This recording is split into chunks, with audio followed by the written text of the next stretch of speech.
Hi! In front of me is TECNO Camon 18 Premier, and today I would like to show you how you can block app notifications.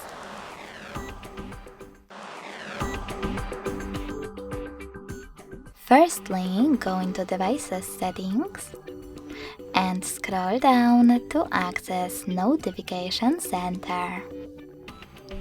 Then click on Sort By and tap on the best option for you.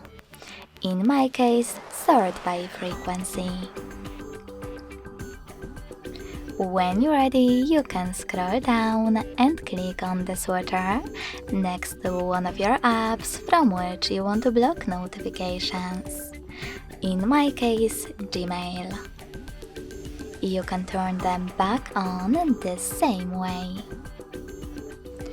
If you want to, you can also just tap on one of your apps located on the left and manage all notifications from here.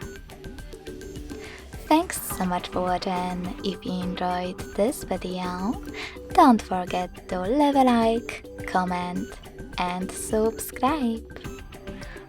Bye!